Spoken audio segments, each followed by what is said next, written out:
Well, hello. Welcome to the first full week of 2026. If you're new here to the podcast, thank you for subscribing, which I hope you have. And I hope you find these podcasts useful throughout your accent journey. And if you've been here a while, welcome again.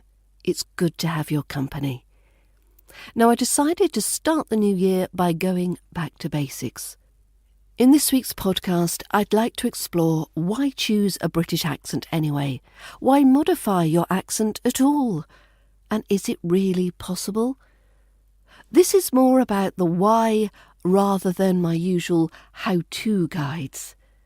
So if you're new to the idea of accent modification or have been working with your accent for a while, your first question most likely is, or was, Section 1. Why choose a British accent at all? And here I lay my cards on the table as to why I'm probably the worst person to help you change your accent.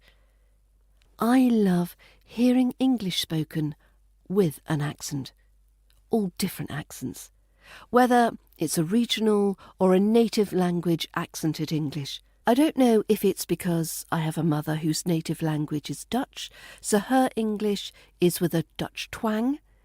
So accented English has been my norm, and it's comforting, it is character and personality, and I just love it. And it's not confined to the Dutch accent.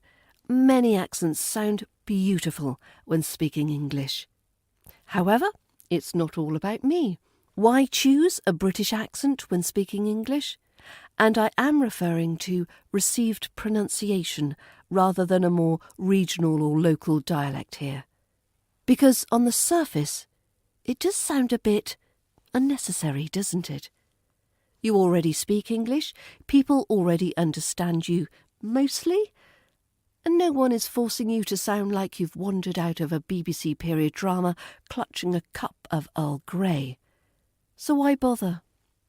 Well, contrary to popular belief, choosing a British accent is not about sounding posh, impressing strangers, or pretending you were born somewhere you weren't. The real reason people choose a British accent is far more practical and far more subtle. British pronunciation prioritises clarity over performance.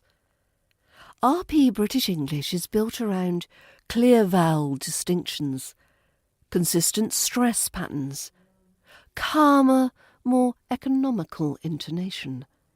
In other words, it doesn't rely on volume, exaggeration, or personality to do the work. That's incredibly helpful if A. English isn't your first language, B. You work internationally, C. You speak in meetings, presentations, interviews or calls. Or D. You want to sound confident without sounding forceful. British pronunciation tends to say, I'm comfortable being understood, not, please notice me, I'm speaking. It's also why British English often sounds calmer. Many learners notice this instinctively. British speakers don't usually sell their sentences. They don't push emotion into every word. They let stress and timing do the heavy lifting. That makes British English easier to listen to over long periods and easier to trust. And trust, inconveniently, matters. Accent is social information, even when we pretend it isn't. We like to say accent doesn't matter. We also make assumptions about people within half a second of hearing them speak. Both things are true. Accent quietly signals things like confidence, education, authority, neutrality, international competence. Choosing a British accent is often about choosing a neutral, globally recognised reference point, especially RP, rather than leaning into something louder or more regionally dominant. It's not better, it's strategic. And no, this doesn't erase who you are. You don't lose your identity by refining your pronunciation. You don't become less authentic. You don't betray your roots. And you certainly don't have to sound like me. You're simply giving yourself a clear, stable pronunciation system that works with English, not against it. Which is exactly why we're starting here. And in the next section, we'll tackle the slightly more uncomfortable question: why change your accent at all if there's nothing wrong with it? And if you've ever thought, I don't want to sound British, I just want to sound clear, you're very much in the right place. And if you go to learningbritishaccent.com/bundle, this will help you. Section 2. Why change your accent at all if nothing's wrong with it? So in the previous section we tackled why someone might choose a British accent. This question is a bit more awkward and far more emotional. Why change your accent at all if there's nothing wrong with it? Because let's be honest, many learners feel slightly uncomfortable even asking this. There's a voice in the background saying, shouldn't people just accept me as I am? And yes, they should. And also, that's not really how the world works. Wanting clearer speech is not self-rejection. Changing your accent is often framed as insecurity or embarrassment or trying to become someone else, which is odd when you think about it. We happily improve our writing, refine our presentation skills, adjust how we speak in professional situations. But change pronunciation, and suddenly it's an identity crisis. In reality, most people don't want a different voice. They want a more reliable one. One that doesn't collapse under pressure, disappear when they speak quickly, or get misunderstood on calls. That's not rejection. That's optimization. Your accent isn't the problem, effort is. Here's the bit nobody tells you. Many non-native speakers are understood, but only because listeners are working harder than they realise. They're filling in gaps. They're guessing sounds. They're mentally correcting words. And that's fine in friendly chats.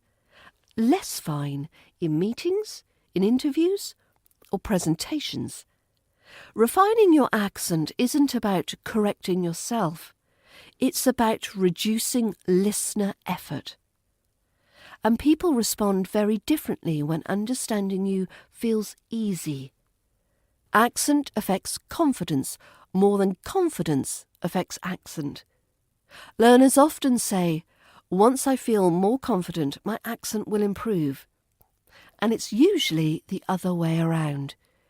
When pronunciation becomes more stable, you hesitate less, you speak faster without losing clarity, and you stop monitoring every word. Confidence follows, not because you sound perfect, but because you sound predictable, even to yourself.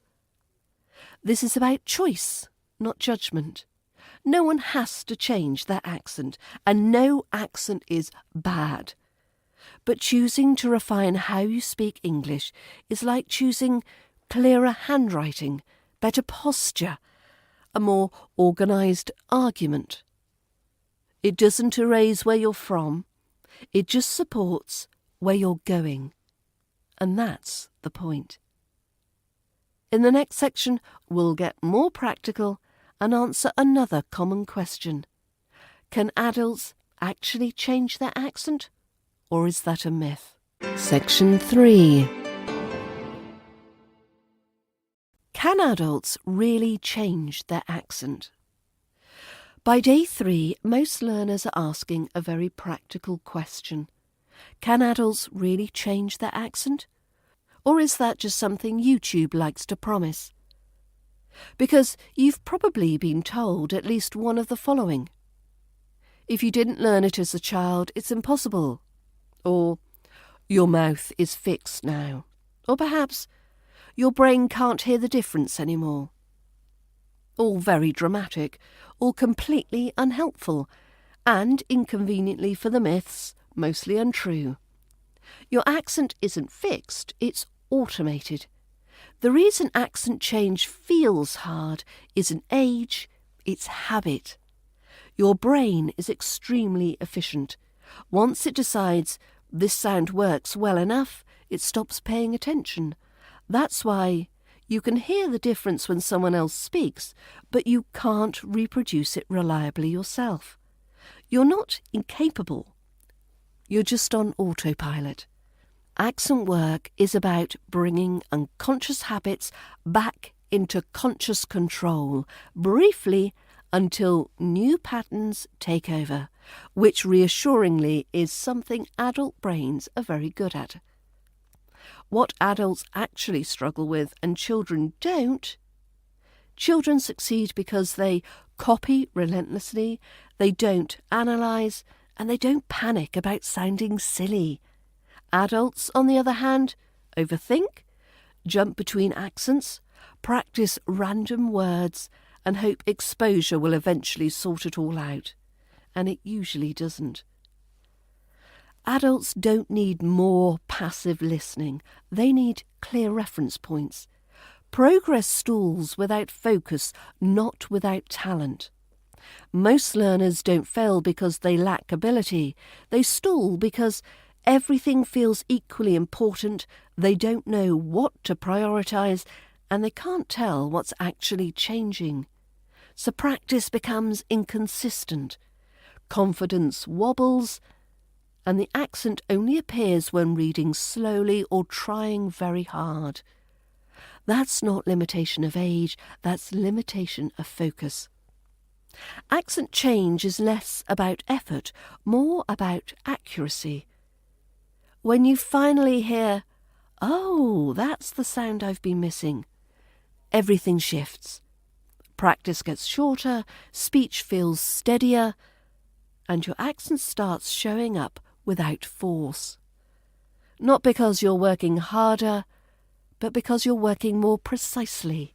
Course 1 of my British Accent Bundle guides you through the pronunciation of each of the RP British accent sounds, the building blocks of the accent. It's spread over a 9-week timetable to give you time to learn and assimilate each sound into your British English. And if you'd like to find out more about it, go to learningbritishaccent.com/bundle. Section 4. What progress actually looks like. Let's reset expectations gently but firmly. Accent progress does not look like sounding perfect one day and done the next.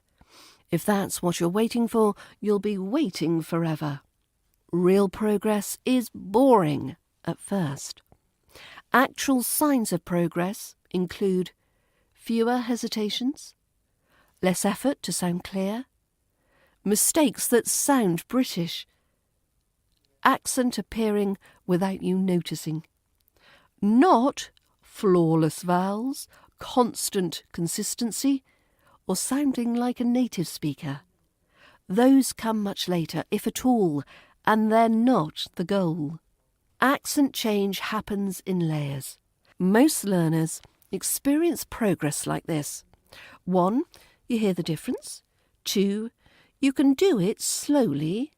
3, you can do it consciously. 4, you sometimes do it unconsciously. 5, you panic because it's inconsistent. And 6, you stabilise.